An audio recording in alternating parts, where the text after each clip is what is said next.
Hello students, welcome to the YouTube channel of eSmart Study। क्या आपने मेरी acids वाले पार्ट 1 की वीडियो देख ली है? अगर नहीं देखी है जल्दी जाओ और जाकर देख कर आओ। तुम्हें अगर वो तुमने एक बार देख ली ना, मैं तुम्हें गारंटी देती हूँ तुम्हारे जो मार्क्स हैं यार इस वीडियो से बहुत अच्छे इम्प्रूव होंगे, तुम्हें समझ आएगा और साथ ही में तुम अपने आंसर्स को भी फ्रेम कर पाओगे। तो आज हमारी वीडियो में हमने स्टार्ट करने हैं बेसिस। तो बेसिस हम अच्छे से पढ़ेंगे, पूरी तरह से मैं आपको बेसिस के बारे में, पीएच के बारे में इस वीडियो में एक्सप्लेन करूंगी। तो do subscribe to my channel and let's start with the video. सबसे पहले तो यार बेसिस होते क्या हैं?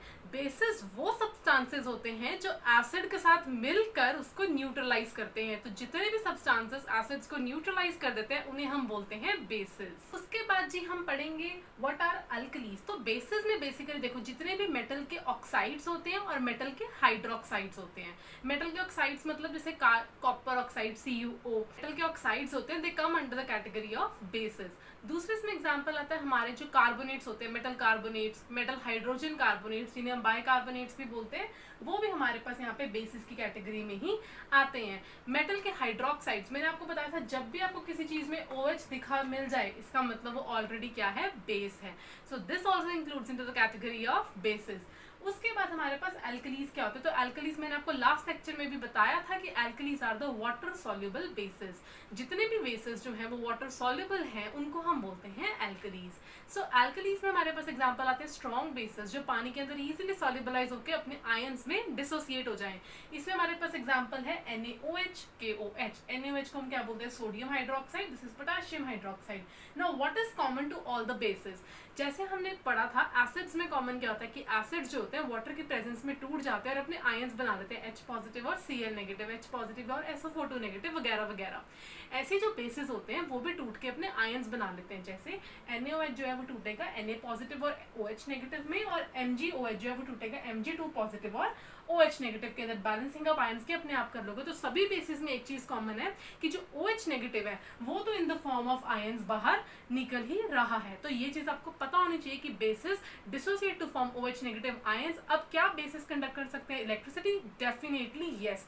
जब भी वो वाटर के साथ रिएक्ट करके अपने आयंस में ब्रेक कर जाएंगे तो हमारे आयंस बन जाएंगे। Ions are the charge species, जब वो मूव करेंगे दे विल कैरी करंट। तो अब मैं आपको बताऊंगी स्ट्रॉन्ग और वीक बेसिस के बारे में। मैंने ऑलरेडी बात कर ली थी कॉन्सेंट्रेटेड और डाइल्यूट के बारे में in the case of acids. Concentrated मतलब जब पानी की अमाउंट बहुत कम होती है, डाइल्यूट का मतलब पानी की अमाउंट बहुत ज्यादा होती है। तो जब हम यहाँ पे बात करेंगे स्ट्रॉन्ग और वीक बेसिस की, तो जो स्ट्रॉन्ग बेसिस होते हैं उनमें OH नेगेटिव मतलब जब वो बेस डिसोसिएट होंगे तो OH नेगेटिव की अमाउंट जो होगी वो बहुत ज्यादा बढ़ जाएगी। जब वीक बेसिस डिसोसिएट होंगे तो जो OH नेगेटिव है उसकी अमाउंट जो है वो बहुत ज्यादा कम होगी, मतलब ज्यादा स्ट्रांगली वो डिसोसिएट होकर OH नेगेटिव की अमाउंट को इंक्रीज नहीं करेगा। तो जब भी आपको सोल्यूशन में किसी भी बेस को डिसॉल्व करके OH नेगेटिव की अमाउंट ज्यादा मिल रही है, it means it is strong base, और जब कम मिल रही है इट्स अ वीक बेस। इसमें कुछ एग्जांपल्स आपके NaOH, KOOH, जब यहाँ पे आपको कंप्लीट डिसोसिएशन मिल जाती है, कोई भी आपकी रिवर्सिबिलिटी रिएक्शन की नहीं है।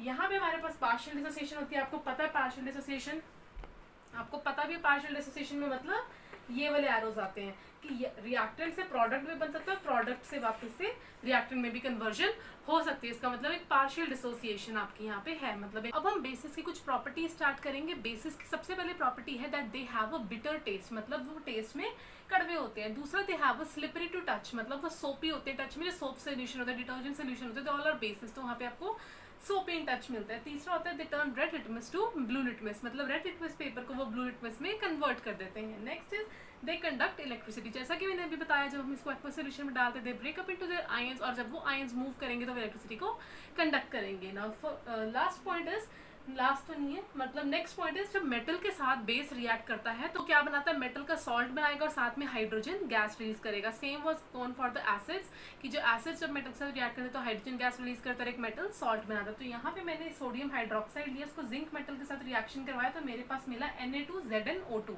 इसको हम बोलते हैं सोडियम जिंकेट, सोडियम जिंकेट। और साथ में हमारे को कौन सी गैस मिलेगी? H2 गैस मिलेगी। तो यहाँ भी आपको ये चीज पता होनी चाहिए कि H2 गैस मिल रही है जब भी आप किसी एसिड या बेस को मेटल के साथ डायरेक्टली रिएक्ट करा रहे हो, तो हाइड्रोजन गैस तो रिलीज होती ही है। तो हमारी नेक्स्ट रिएक्शन है जब हम बेस को रिएक्ट करवा रहे हैं एसिड के साथ। तो आपको पता ही ऑलरेडी, जब भी बेस एसिड के साथ रिएक्ट करता है it will form salt and water. इसे हम बोलते हैं न्यूट्रलाइजेशन रिएक्शन। तो जब भी बेस एसिड के साथ रिएक्ट करेगा तो वो सॉल्ट बनाएगा और साथ में वाटर बनाएगा। इसी में हम क्या कर सकते हैं, जब बेस में कौन से आयंस होते हैं, OH नेगेटिव, एसिड में कौन से आयंस होते हैं, H पॉजिटिव, जब वो जुड़ेंगे तो हमारे पास बन जाएगा water which is already neutral. तो इसको भी हम न्यूट्रलाइजेशन रिएक्शन में काउंट कर सकते हैं, बट यहाँ पे हम आयंस इन्वॉल्व कर रहे हैं rather than the neutral molecules. यहाँ पे neutral compounds, actually neutral compounds, तो यहाँ पे हम क्या कर रहे हैं, जब बेस को रिएक्ट करवा रहे हैं नॉन मेटल ऑक्साइड के साथ, हमने एसिड को रिएक्ट करवाया था मेटल ऑक्साइड के साथ, लेकिन मेटल ऑक्साइड जो होते हैं वो बेस होते हैं, तो बेस को मेटल ऑक्साइड के साथ रिएक्शन नहीं करवाएंगे क्योंकि बेस का रिएक्शन करेगा फिर तो यहाँ पे हम बेस को रिएक्शन करवाते हैं नॉन मेटल ऑक्साइड के साथ, ये होते हैं एसिडिक इन नेचर। अब ये एसिडिक होते हैं तो ये भी क्या बनाएंगे, salt and water, therefore neutralization reaction मिलेगी आपको, यहाँ पे मेटल सॉल्ट मिल जाएगा। कैल्शियम हाइड्रोक्साइड को मैंने CO2 यानी कि नॉन मेटल ऑक्साइड के साथ रिएक्शन करवाया, तो ये हमारे पास थोड़ा एसिडिक था नेचर में, जब हमने रिएक्शन की मेटल सॉल्ट और वाटर देखने को मिलेगा which is also neutralization reaction. I hope this is very much clear. Next I will be telling you about the bases के यूजेस क्या क्या है। तो बेसिस को आप डिफरेंट वेज में यूज कर सकते हो। जैसे सबसे पहले हम बेस को यूज कर सकते हैं मिल्क ऑफ मैग्नीशिया के फॉर्म में। मिल्क ऑफ मैग्नीशिया का मतलब होता है कि जब बेस को आप यूज कर रहे हो एसिडिटी को रिमूव करने के लिए, इट इज एन एंटासिड। जब भी आपके पेट में, स्टमक में एसिडिटी हो जाती है तो हम क्या लेते हैं, मिल्क ऑफ मैग्नीशिया हमारे को बहुत ज्यादा राहत देता है, क्योंकि हमारे को क्या मिलती है उससे, neutralization of the acid in the stomach, क्योंकि वो एक बेस है। दूसरा हमारे पास यहाँ पे होता है sodium hydrogen carbonate, it is use in baking powders वगैरह। हाइड्रोजन कार्बोनेट है, उसे हम यूज करते हैं बेकिंग पाउडर्स के अंदर, ठीक है। दूसरा हमारे पास है sodium carbonate. Sodium carbonate is a washing soda. साथ ही में हमारे पास न्यूट्रलाइज करता है हार्ड वाटर को, इट इज वॉशिंग सोडा। ये हार्ड वाटर्स को क्या करता है, न्यूट्रलाइज करता है। फिर हमारे पास आता है कैल्शियम हाइड्रोक्साइड। कैल्शियम हाइड्रोक्साइड होता है वो ब्लीचिंग पाउडर में यूज होता है। तो ये कुछ यूजेस थे आपके बेसिस के। So now we will move to the strength of the acid and the base. आता है हमारे पास strength of the acid and the base की, एसिड ज्यादा स्ट्रॉन्ग कब होगा, बेस ज्यादा स्ट्रॉन्ग कब होगा। इससे हम बता सकते हैं पीएच पेपर की हेल्प से। तो यहाँ पे बेसिकली आपके पास पीएच 1 से लेके 14 तक होता है, जिसमें से जो 7 वाला होता है वो होता है बिल्कुल न्यूट्रल, ना ही एसिडिक ना ही बेसिक। लेकिन जब 7 से कम आओगे, जब भी पीएच आपका 7 से कम होगा, 7 से कम इसका मतलब वो एसिड की तरफ जा रहा है, 7 से ज्यादा होगा इसका मतलब वो बेस की तरफ जा रहा है। अब आपके पास एक यहाँ पे वर्ड्स आते हैं, जैसे अब यहाँ पे आपके पास एक सेंटेंस आता है कि जितना कम पीएच उतनी ही ज्यादा एसिडिटी। इसका मतलब ये है कि 1 और 2 है पीएच है 1 और पीएच 2, ज्यादा एसिडिक कौन सा होगा, 1 वाला। तो मैंने एरो इसी साइड लगाया कि जैसे जैसे आप यहाँ से यहाँ जाते रहोगे एसिडिक स्ट्रेंथ इंक्रीज होती रहेगी, मतलब 1 की एसिडिटी ज्यादा होगी एज कम्पेयर टू 2 की ज्यादा होगी एज कम्पेयर टू 3। यहाँ पे ऑब्वियसली 0 भी आता है, 0 की एसिडिटी ज्यादा होगी as compare to 1। Similarly bases में क्या होगा, 7, 8, 9 जैसे यहाँ जाएगा तो बेसिक स्ट्रेंथ क्या होगी, इंक्रीज होगी। मतलब 14 और 13 में से किसकी एसिडिटी ज्यादा होगी, जितना ज्यादा पीएच नंबर होगा। जैसे यहाँ पे मेरे पास 14 की बेसिसिटी ज्यादा होगी, 14 जो है हमारे पास उसकी बेसिक स्ट्रेंथ ज्यादा होगी एज कम्पेयर टू जिसका पीएच 13 है या जिसका पीएच 12 है। तो उनकी बेसिसिटी, जिसका पीएच नंबर ज्यादा उतनी ही उसकी ज्यादा basicity. So I hope this is very much clear. 7 जो होता है हमारे पास पूरी तरह न्यूट्रल होता है। न्यूट्रल वाला स्पीशीज जो होती है वो हमारे पास वाटर होता है, जो कि हमेशा न्यूट्रल होता है, ना ज्यादा एसिडिक होता है ना ज्यादा बेसिक होता है। तो ये आपको क्वेश्चन पता होना चाहिए। इसी का जैसे एक क्वेश्चन आप देखो, एक क्वेश्चन अब आप सुनो। जैसे आपके पास 5 सोल्यूशंस हैं जिसमें आपकी 4, 1, 11, 7 एंड 9, ठीक है। तो ये आपके पास कुछ टेस्ट ट्यूब्स हैं, आपके पास कुछ पीएच सॉल्यूशंस हैं जिनकी पीएच वैल्यूज ये दे रखी हैं, इनकी पीएच वैल्यूज ये ऑलरेडी दे रखी हैं। तो आपको बताना है इसमें से न्यूट्रल कौन सा है। तो हमें पता है कि जो 7 वाला होता है वो हमेशा न्यूट्रल होता है। इसमें से स्ट्राइटली एल्कलीन कौन सा है, स्ट्रॉन्गली एल्कलीन, सॉरी, इसमें से स्ट्रॉन्गली एल्कलीन कौन सा। स्ट्रॉन्गली एल्कलीन का मतलब क्या होता है, जिसका पीएच सबसे ज्यादा, मतलब 11। अब इसमें से स्ट्रॉन्गली एसिडिक कौन सा, जिसका पीएच सबसे कम यानी कि 1। स्लाइटली एल्कलीन कौन सा है, स्लाइटली एल्कलीन मतलब थोड़ा बहुत एल्कलीन, जिसका पीएच 7 से ज्यादा है। ऑब्वियसली 7 से ज्यादा वाले बेसिक होंगे और स्लाइटली होंगे क्योंकि उनका पीएच बड़े नंबर से कम है। और स्लाइटली एसिडिक कौन सा है, ऑब्वियसली जिसका पीएच 4 है। तो 7 से कम वाले सारे एसिडिक, 7 से ज्यादा वाले सारे बेसिक होते हैं। आपको ये याद रखना पड़ेगा। आपको पता होना चाहिए। यहाँ पे मैं एक टेबल लगा दूंगी, इसमें आपको डिफरेंट कलर्स दिख सकते हैं। देखो 7 से जब आप इस साइड जाओगे तो आपको थोड़ा सा ऑरेंजिश रेडिश कलर देखने को मिलेगा। जैसे जैसे कलर डार्क होता रहेगा उतनी ही उसकी एसिडिटी बढ़ती रहेगी। वेयरएज जब आप इस डायरेक्शन में जाओगे तो ब्लूइश वॉयलेट कलर्स देखने को मिलेंगे। जैसे जैसे आगे जाओगे बेसिसिटी बढ़ती रहेगी और कलर उतना ही डार्क होता रहेगा। जितना डार्क कलर उतनी ज्यादा बेसिक स्ट्रेंथ, जितना कम कलर उतनी कम बेसिक या एसिडिक स्ट्रेंथ। तो यहाँ पे जब जाओगे ज्यादातर आपको रेडिश कलर देखने को मिलेगा, डार्क रेडिश, और जब यहाँ पे जाओगे आपको मतलब वॉयलेट कलर आपको देखने को मिलेगा। तो इन पिक्स को आप बड़े ध्यान से देख सकते हो कि जैसे जैसे डार्क कलर बढ़ रहा है एसिडिटी बढ़ रही है, लाइट कलर बढ़ रहा है तो एसिडिटी कम हो रही है, डार्क ब्लू कलर बढ़ रहा है तो बेसिसिटी बढ़ रही है, और डार्क ब्लू कलर कम हो रहा है तो बेसिसिटी कम हो रही है। डार्क ब्लू कलर कम हो रहा है मतलब बेसिसिटी कम हो रही है। जो 7th हमारा पास न्यूट्रल होता है, इसका यूजुअली पीएच में कलर आता है ग्रीन।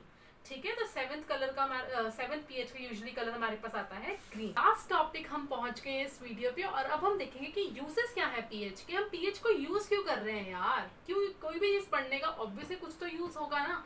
तो अब हम यहाँ पे इसे देखेंगे क्यों यूज करें। जैसे सबसे पहले हमारे पेट में जब हो जाती है एसिडिटी, बहुत खाई गए, शादी में गए पूरे दिन कुछ नहीं खाया, रात को वही खाई गए। घर वाले कहते हैं हमने घर जाके खाना नहीं बनाना, अभी खा लो जितना खाना है, ऐसा ही होता है। तो खाई जाओ, जिसकी वजह से क्या होता है आपके पेट में क्या हो जाती है एसिडिटी। जब एसिडिटी हो जाती है आपको बहुत ज्यादा तकलीफ होती है सोने में, करने में, क्योंकि आपको बहुत ज्यादा प्रॉब्लम क्रिएट करती है कि एसिडिटी जो होती है वो ढंग से काम भी नहीं करने देती है। तो इसकी वजह से क्या होता है हम कोई भी लेते हैं एंटासिड में मैंने कितनी बार एग्जांपल बता दिया, मिल्क ऑफ मैग्नीशिया का, उसके अंदर मैग्नीशियम हाइड्रोक्साइड प्रेजेंट होता है। और दूसरा हमारे इसमें एग्जांपल है सोडियम हाइड्रोजन कार्बोनेट, इसको हम सोडियम बाइकार्बोनेट भी बोलते हैं।